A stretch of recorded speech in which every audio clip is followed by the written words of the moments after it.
Welcome to episode 109 of Drew's Sports Crew.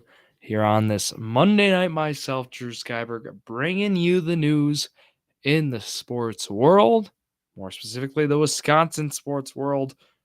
The weather today, Milwaukee, Wisconsin, we're talking mid 60s, supposed to be in the mid to high 70s on Wednesday, and it's April 10th. It's feeling good. It's great. Milwaukee Days this Friday, 414 day too, so just an exciting week here in the city of Milwaukee. And also, right, I mean, the Brew Crew 7-2 to start the year. They cracked my top 10 in the power rankings. They'll be out tomorrow.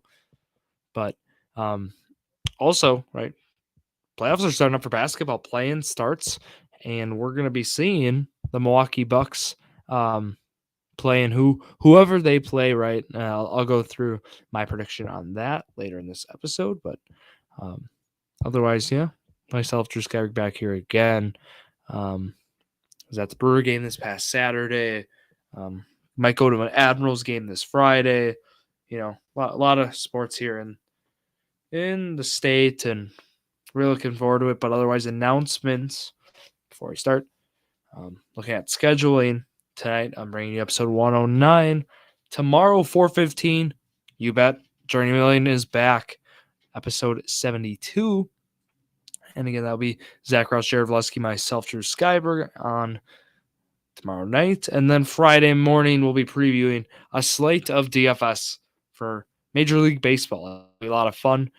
It was exciting to I actually made a higher lower last week. So we'll see what I'm feeling. Made the higher lower through Fantasia. Again, that's like your classic over-under. You choose 4 or 5 lines.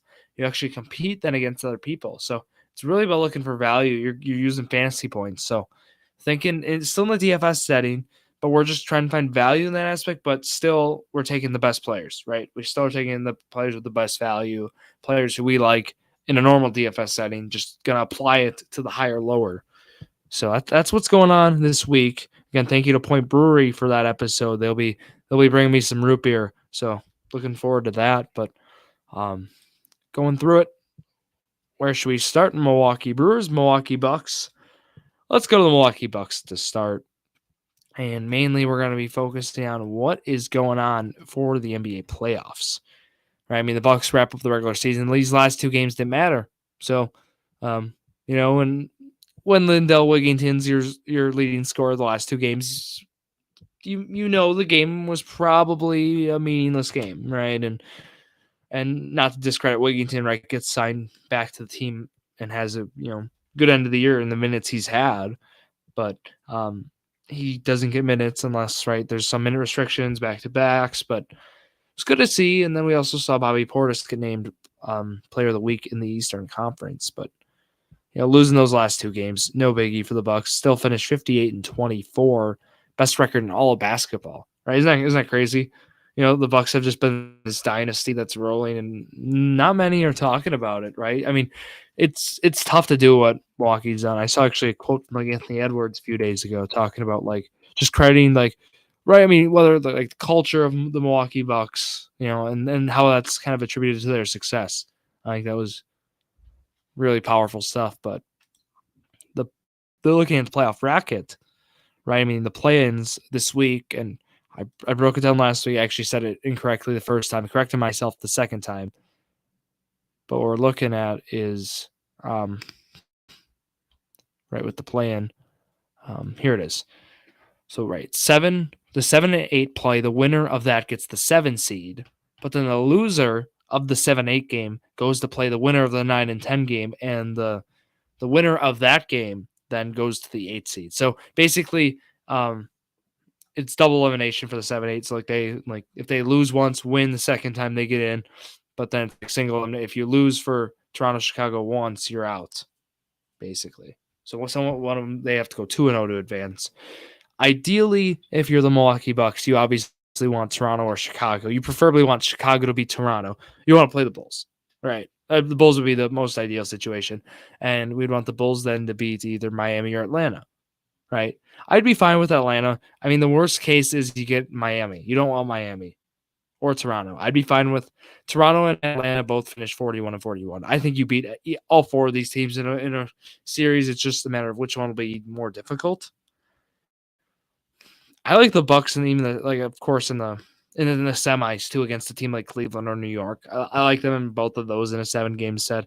It just really gets the conference finals, right? I mean, Philly or Boston are going to be your hardest opponents. So you're rooting for Boston to get upset. You're rooting for Philly to maybe get upset too. But Philly, you'd prefer to face Philly over Boston, of course. As sweet as it would be to knock Boston out, you don't want to face Boston, in my opinion. But again, I was talking about how messy the West was. Our it's cleared up a little in a week. I did say Sacramento and Golden State was going to be that series. I did say last week, if that was the series, Golden State, although the 6th seed, it was going to be favored, and the 3 seed was going to be the underdog, which was Sacramento. And I was, in fact, 100% right. Sacramento is the underdog as the 3 seed in a full series, 7-game series, with home field advantage. Kind of crazy. But, I mean, I saw they were 1-point favorites at home against Golden State, but really, I mean, Golden State's heavily favored. Golden State's even a team that people have making potentially the conference finals, right? A lot of people are saying this is Denver's year. It looks like Paul George is going to be sidelined for a few games here. It might even be the whole first round potentially, and that's the 4 and the 5 is Phoenix Clippers. That was a series many were looking forward to. So now to keep you in the loop, kind of looking at where the Bucks could be, if they make the finals, if we want to, just kind of preview that far, right? I mean, Phoenix was a team many were predicting go on a run and make it as a 4 seed because of the midseason acquisition of Kevin Durant, and it's looking even better, right? If Paul George unfortunately is going to be out for some games here, this whole series could be a nice start for Phoenix. It's just how are they going to fare against Denver in that second round? Because I suspect Denver's going to beat New Orleans, OKC, or if they even get there, the Lakers or the Timberwolves. I like Denver in that series against either squad. I do think if a 2 seed were to get upset, right? I mean, obviously it would be Boston or Memphis. I would go Memphis. I think out of the 1s and 2s, Memphis is the most susceptible to an upset, and then it'd be Sacramento, just because that Golden State series. But I'm rooting for Sacramento in that series. I don't know about you all, but I think it'd be really cool. Sacramento prove some people wrong, have their best season in 20 years, make the playoffs as a 3 seed. It'd be pretty cool. They're 2 wins away from 50 as well. I don't know. I'm rooting for Sacramento in that, but yeah, if you want to hear my playoff predictions, I'll give them to you right now. So I got, all right, so it goes Milwaukee beating, for the sake of it, I might have Milwaukee beating Chicago. That's what I want to happen there. And then I have Boston and Miami in a series then. So that's the play-in on the East side. And then with that, I'll give you my East, I'll give you the West, and I'll give you the finals. Right. So it's then Milwaukee in that against Chicago. I have Milwaukee winning that series. I have Cleveland, New York. I do have Cleveland winning that. That's a toss-up for people. I got Cleveland in that series. 6 or 7 games, of course. I have Philly beating Brooklyn, and I have Boston beating Miami. We go to the semis. I have Milwaukee beating Cleveland, and then it gets interesting. I do have Boston beating Philly, unfortunately. And then I do have Milwaukee beating Boston, so I do have Milwaukee in the finals this year. And yeah, it's gonna be tough picking who wins it, but let's go to the West.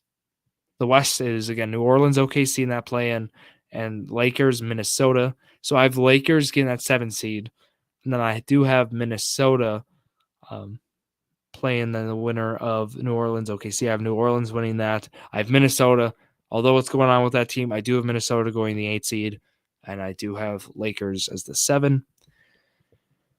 And then I do have the following. I have Denver beating, again, Minnesota.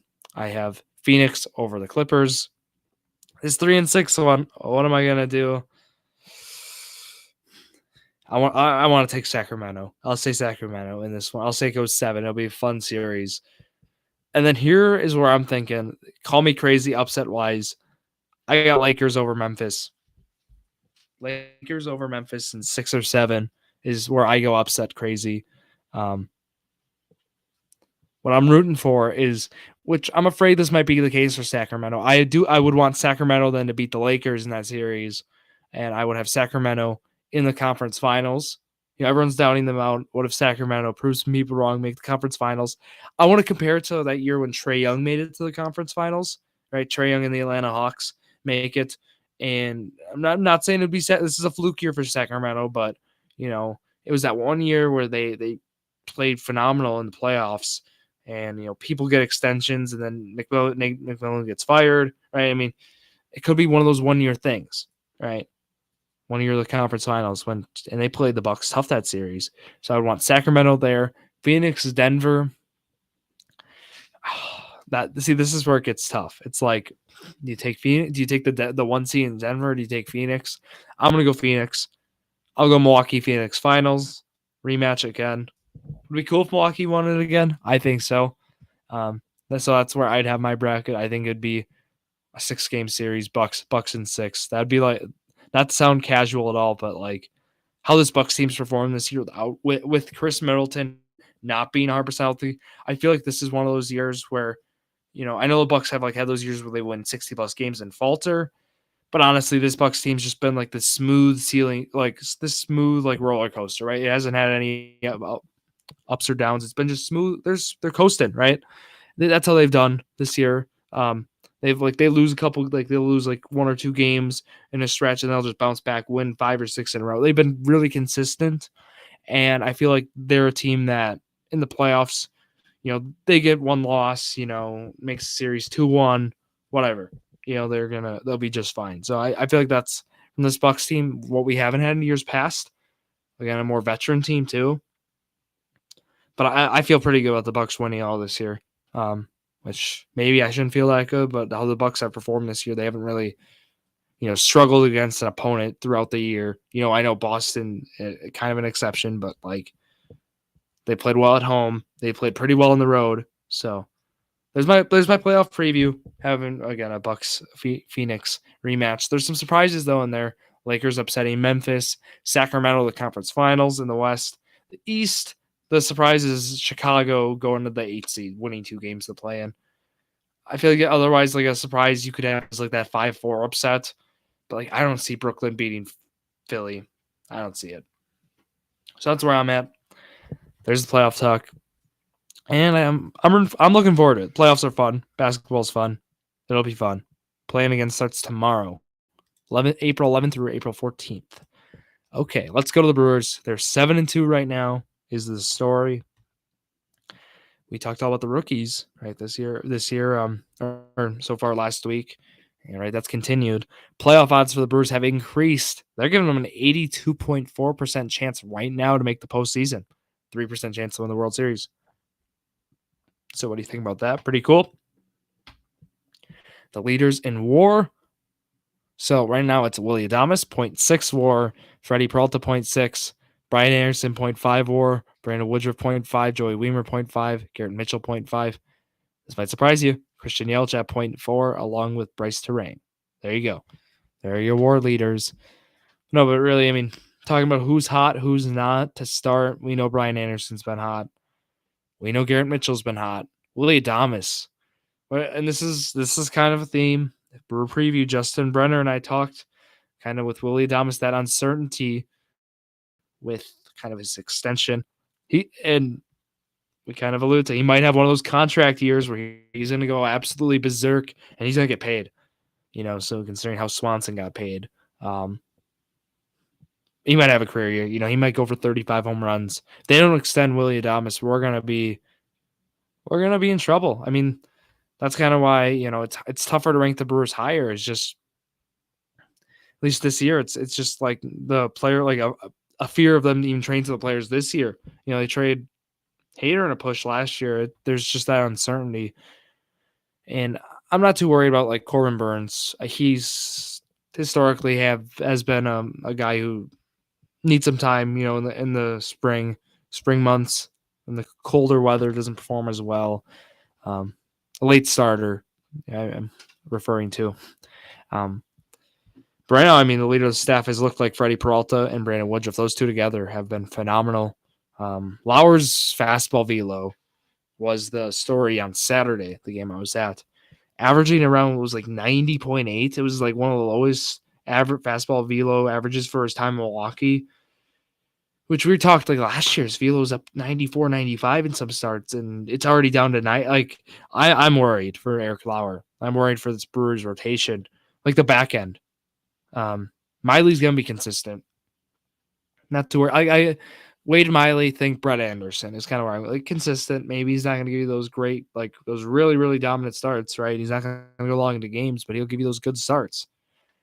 I'm worried about Lauer though. They're going to have the problem here. It's with Hauser's had issues, right? I mean, when he's on the IL, it's going to be like that 4 spot with like Lauer and Hauser. We're going to have these issues. It's like that uncertainty is concerning. The Brewers have the best bullpen in baseball right now, which actually is pretty cool because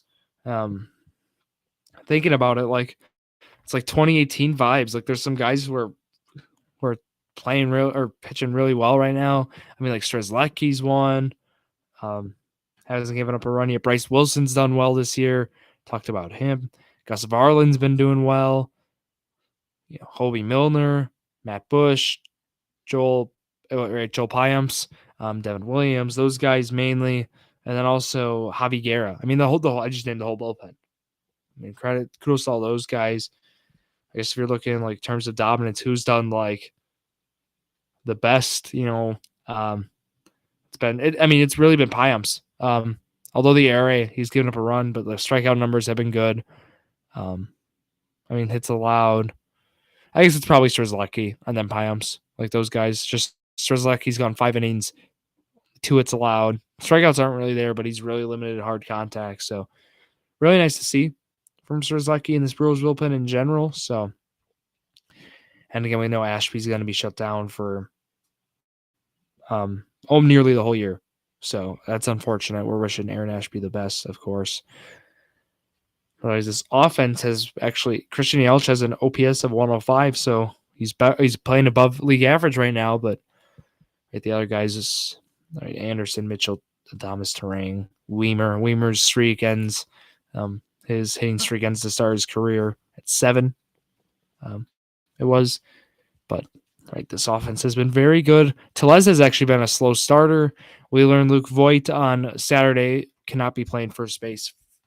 Defensively, he's going to be more of a DH. I mean, defense wasn't good, unfortunately. So maybe that was a 1-game thing, but he doesn't look comfortable over there, really.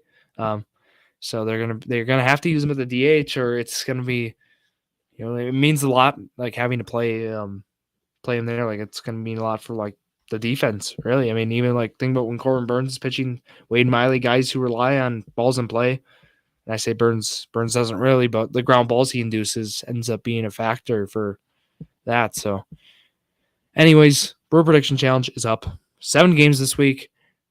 West Coast trip. 8:40, 8:40, 2:40 Central Times. And then it was like 8:40, 8:40. That was Thursday and Friday. And then the weekend times I'll pull up here. But I can tell you I do have the Brewers going 5-2 this week. I like their spot in the road trip. The rotation actually ends up turning over pretty nicely for the trip. It was kind of an influence where, right, I mean, we have Miley tonight, but then we go to Burns tomorrow and Woodruff to Wednesday, I believe it was. But it's going to be like just a nice turnover. Might get Burns in 2 starts this week potentially, which would be cool. Really like Tuesday, Sunday, with the stretch of games, depending on how they do it, unless they do a spot start day. But I get in the last 2 games were 3:05, 3:10 Saturday again, Jackie Robinson days. So that's 3:05 and 3:10 Saturday, Sunday games in San Diego. It should be a fun series. I do have Brewers winning 3-4 in San Diego. They played well in San Diego over these last few years, which again, I don't know how you want to take that into account, but also, the Padres haven't necessarily they haven't been this dominant team this year, like what Tampa's done. I like how the Brewers have started, and I hope to keep the hot month of April continuing. they luckily have had it. Like we're like when the bats go cold, the pitching the like Saturday for example, right Lauer's start was not that well, did not go well at all, but the bullpen pitched very well. So hope I'm just afraid, in this Diamondback series, we're going to see some of their best starters. We're going to see Zach Gallen, Merrill Kelly, those guys. So I'm afraid the Brewers offense could go cold this week, but I'm optimistic, and I believe I'll take a 5-2 week. Next week though will be fun. 3-game series against Seattle, 3 games against Boston at home. So looking forward to that. Just wanted to highlight those upcoming games for the Brewers. And again, playoff odds are looking good for them. Yelchitz's first home run yesterday, so that was cool to see.